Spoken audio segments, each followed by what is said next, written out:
Good day. I would like to talk to you a little bit about a relatively new blaster, of which I am quite fond. This blaster is called the Signet, and the designer is Acorn Armaments. Acorn. Signet is a Springer pistol, and it is relatively compact. This is not rifle, not very big. This one here is basically stock as designed by Acorn, and then this one is customized, and we'll get more into that as we go. By default, Signet uses two ball detents, which are kind of spring-loaded ball bearings to retain the mag. So you basically insert the mag and pull it out based on the strength of the springs in there. There is a skinny pusher, so you can do that while the breech is closed, but you could also prime it back if you wanted to. Just do that. And that is in the stock build by Acorn. I have done a remix of it that I basically just call the Signet MRL, which stands for mag release lever, but it's just a redesign of pretty much just the grip portion to have a mag release lever. And this is basically modeled after the Griffin's mag release, since that blaster is public domain, except I had to trim a little bit of the tab off of the model because it didn't work unless I did that. But it has the same attribute. You can insert the mag with the skinny pusher, whether the breech is open or closed. And then, of course, you have to depress the mag release to remove the mag or it won't come out. This takes Retaliator style or size springs. I am actually building these with the K31 spring from McMaster Carr, but there should be other possibilities as well.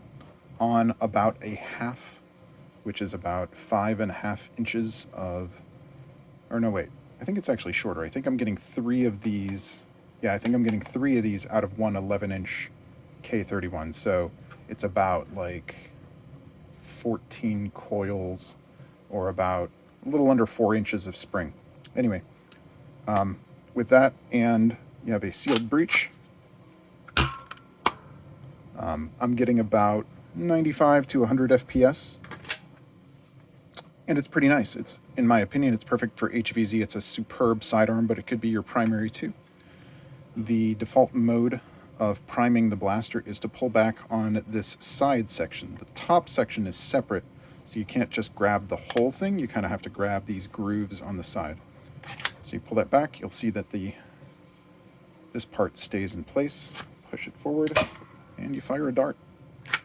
Let's see. There is a version of the priming with a T-pull as well. And if I'm using one of these for myself, that is the version that I would use, just because I prefer it, but that's just kind of a personal preference thing. Yeah, that's about it. Let's see. Oh, the original version or inspiration for this blaster was actually to use the plunger tube and spring and screws from an X-Shot kickback blaster. And that was also packaged at one point as this Hyper Shot in Walmart's Adventure Force line. I don't think you can get this specific one anymore, but you can still find the kickback being made. But I kind of hate buying a blaster and gutting it, and then I have a plastic shell left over. So Acorn has actually designed a version of it that just takes standardized Nerf community type hardware. So these are M3 screws. Let's see. This is the aluminum barrel you have to provide yourself with either setup. And then the plunger tube is, you can't really see it. The plunger tube is just an aluminum tube. I think it's 27 millimeter outer diameter and 25 millimeter inner diameter, but basically it's the same dimensions as that X-Shot Kickback's plunger tube. And you also have, you can't really see them while it's assembled, but you have heat set inserts throughout the blaster that these M3 screws go into, and that's for strength. So it's very nice. Check it out. You can get the files for free on Printables.